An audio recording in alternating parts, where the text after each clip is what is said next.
Who are you? Anthony Fantano, the internet's busiest music nerd. Anthony, welcome to South by Southwest. Thanks for having me. Right off the bat, Anthony, I have a gift for you right here. It is something from your home state here, the third unheard Connecticut hip-hop. Do you have this? Stone's Throw, right? It was on Stone's Throw? Do you have this release? I don't have this release, but I have heard of it online, and I have streamed it off of Stone's Throw's website. And yeah, there are a couple like vital Connecticut hip-hop underground gems on this thing. Which are the ones that you like? Because I also give you the instrumentals. You can put some instrumentals underneath your reviews. I have heard Rappin' with Mr. Magic. Doesn't he drop like a couple Connecticut cities in that song? I'd love to hear them. What Connecticut city should he drop? New Haven, Hartford, maybe a little bit of Danbury, some Bridgeport, some Waterbury. Yeah. So you sure you don't have this? You're not just humoring me, because you know the record very well, don't you? You know every record. I don't have this. I've just heard a few cuts off of it that I've streamed off of YouTube, because I heard about it on Stone's Throw, because Stone's Throw, if there was any label there, that they would be the label to have a Connecticut hip-hop compilation. You do have some pretty impressive stats. Like, you have a record review. For people that don't know, you do record reviews. Is that wrong for me to say record reviews? You could say record reviews. You do record reviews, and one of them is of Fleet Foxes that has like 900,000 views. One record review. How the hell did that happen? Was it main paged? It got main paged because I had won a contest through YouTube where it was kind of like this next, up channel contest where people who were fans of a certain channel that was under 50,000 subscribers at the time would vote for a channel to be sort of featured on the front page. And I picked the Fleet Foxes album, I picked Danny Brown's Triple X, and I picked Andrew Jackson Jihad's new album at the time to be featured on the front page for those reviews, yeah. It's insane, though. 900,000 views for a review. Hopefully they picked up a few new fans from it. Does anybody post as many videos as you do, like reviews so frequently? You've got like over 900. As far as I could tell, no. I mean, there were actually some older videos of mine from 2009. I used to put song clips inside of the reviews as well, but the copyright kind of nipped me in the butt, and I needed to delete well over 100 other videos that I had made throughout 2009. So all of my 2009 videos are completely gone, except for my video where I talked about seeing Sun live, but that's about it. So yeah, I mean, at this point I've definitely done over 1,000 videos. Yeah. Anthony, how are you so well spoken? You're so well spoken. You never go or anything. How are you so well spoken? I cut a lot of that out.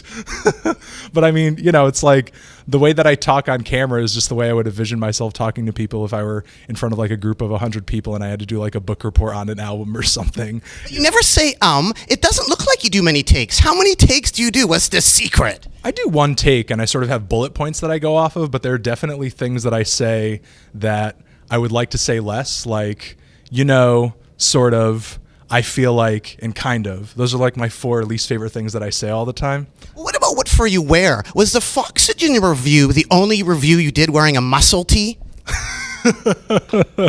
That it was really, really hot that day, and the apartment that I'm living in right now had no air conditioning at the time. So at the time, that might have been the only review where I'm wearing a sleeveless T-shirt. Yeah. How do you pick the thumbnails? Basically, I try to think of how the album made me feel in general, and then I just make an exaggerated version of that face, and then I will just sort of shoot myself making that face. The review is the face. The review is my face. You can tell by your face, the thumbnails, what's going on. Sometimes, yeah. Well, you're Anthony Fantano here in South by Southwest, and you know so much about records. I have another gift for you right here. Some Roland Kirk. Oh, wow. Oh, man. Yes. You really help people, don't you, Anthony? You help people understand concepts like Roland Kirk, but you also help bands get deals. Yeah, a couple bands have approached me and told me that a certain record label or somebody had heard of them. The Young Fathers. Yeah, they recently got signed on to Anticon, and while they haven't told me that directly, somebody who does PR for Anticon, after they sent me a press release, they said, "Hey, Young Fathers, they're going to put out an album on our label." And I said, "Oh, that's great." I said, "Send me a promo, a digital promo, a download whenever you get a chance." And they said, "Oh yeah, no problem. We signed them because of your review, that you did last year." So that was pretty fantastic. Your influence is quite amazing, Anthony. I was looking at talkclassical.com. What did you find there? I was looking at talkclassical.com, and they were talking about your record review of Death Grips. They were? Yes, talkclassical.com. What would have talkclassical.com said about my review? Well, they couldn't believe you gave 10 out of 10. Did you realize your 10 out of 10 review would leak all the way to Talk Classical? You turn people on talkclassical.com onto death grips. Maybe there are some people in the classical community that were following my reviews, and that was definitely, I guess, a bigger review for me because it was the first 10 that I had given to a new record. Like I had said that records are 10 on Twitter before, but maybe more older classic records. Like up until that point, there was a lot of anticipation for, oh, when's Anthony going to give a 10 to a new record? You know, and that just sort of happened to be the record that I felt was worthy of such a score. Your reviews get different reactions. I interviewed XXYYXX, and he told me he thought you were a dick at first, but then he realized that's what record reviewing was all about. I actually heard somebody told me that you had asked him about me in your audio interview, and I gave it a listen, and that was true. Like Marcel and I actually. I kind of had a conversation with him at MTV because he was invited down to kind of do an interview with my alternate ego, or my roommate rather, and they talked, and Cal came back to me and he said that Marcel, we had a talk, you know, about how you guys used to not get along on Facebook. Back before he was XXYYXX, he would put beats and instrumentals on my Facebook page and ask me to listen to them. And sometimes I wouldn't like some of them, and he would take that very personally, and he would get kind of mad. And one of the last things he said to me before he kind of did this whole XXYYXX thing and got big was that, you know, you'll review my music someday, you know, maybe not quite so crotchety and angrily, but, you know, he said something to that effect. And I might. Yeah, I'm actually considering it next time he comes out with a full length. Well, it's good that you made up, or Cal made up with XXYYXX. For me, he did. Reactions, though. My friend Grant used to be in a rock and roll band, The Smugglers, on Lookout Records. I think you're a big fan of the Lookout Records stable, aren't you? I do know Lookout Records, yeah. And Grant from The Smugglers also used to do record reviews, and he once reviewed a local band in Vancouver called the Ludwigs, and his review consisted of no. No? Just no? Just no. Okay. The guy from the Ludwigs read that, which is great, like to read a review, but he wasn't too happy. Have you had reactions to your reviews where you just go, no?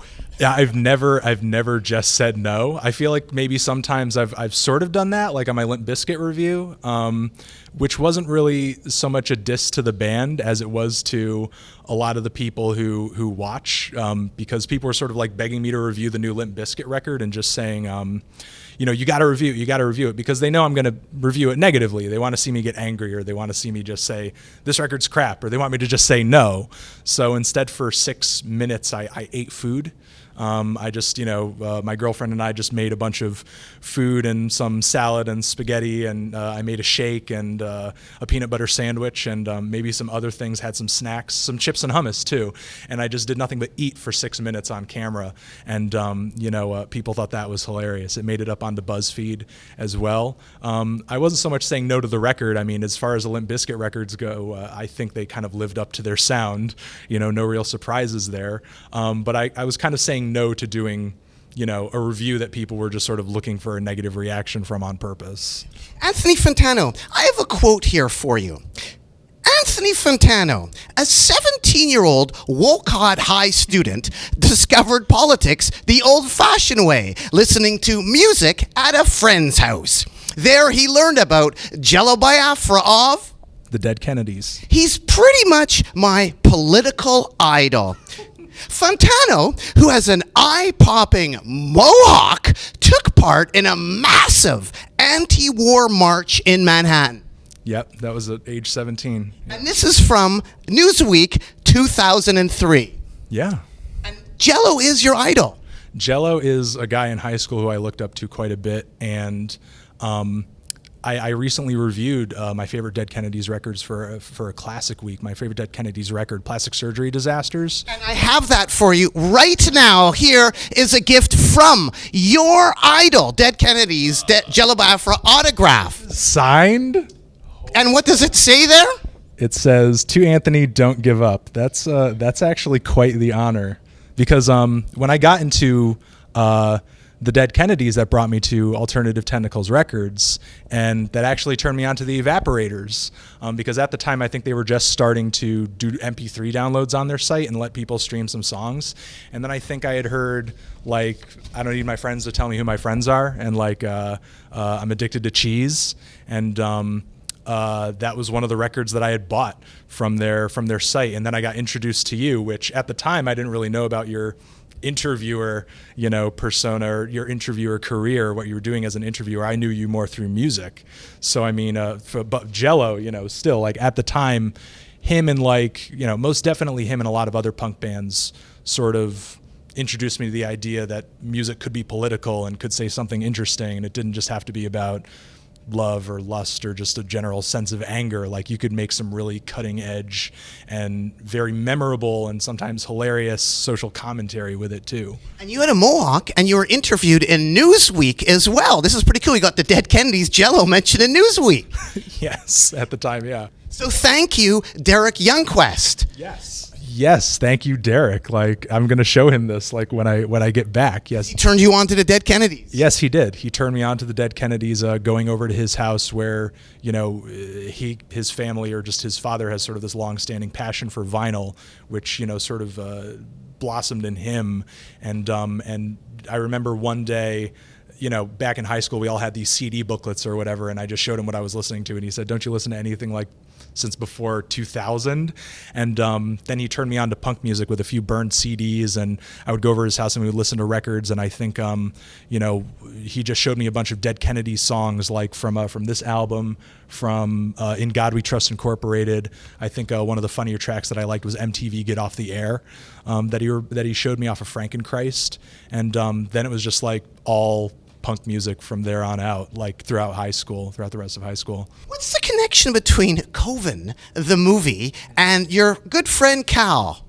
Coven, the movie, was produced by someone who's in a film that I love called American Movie, which is kind of where I got the accent that Cal, or where Cal must have gotten. Who is Cal, for the people that don't know? Cal is my roommate, who appears in numerous videos, and he was basically kind of modeled after a lot of the accents that I was hearing in that movie, which is kind of a great documentary film, sort of funny, very personal, kind of about the whole process of making a movie. And it's good that you bring that up, because a lot of people think Cal's from Canada, and that's just not the case. I don't know where he's from personally, but I'm pretty sure that's where his accent is from. So he must be from that area, the Wisconsin area. Well, lastly, winding up here with Anthony Fantano.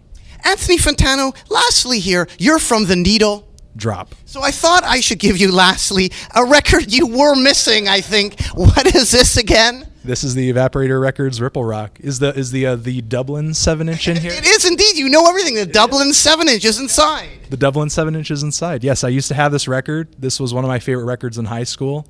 I think I gave it up in college and sold it because there was a time when I thought I was too serious for this record.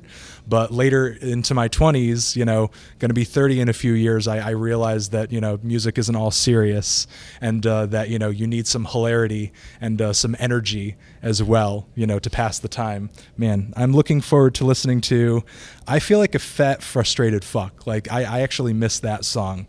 And still, I Don't Need My Friends to Tell Me Who My Friends Are. I think that was like me and my friend Karen, like that was one of our favorite songs, like for a while, just because of like the message of it. And you guys played that on Fox, didn't you?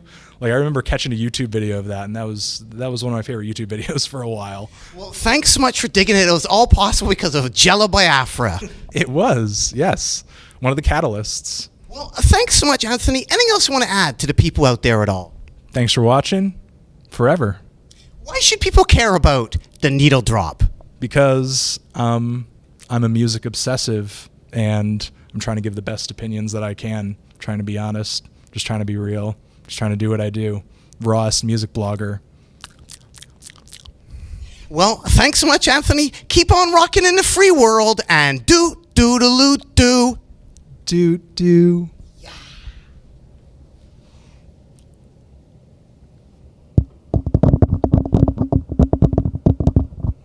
Going Lux Interior on this one.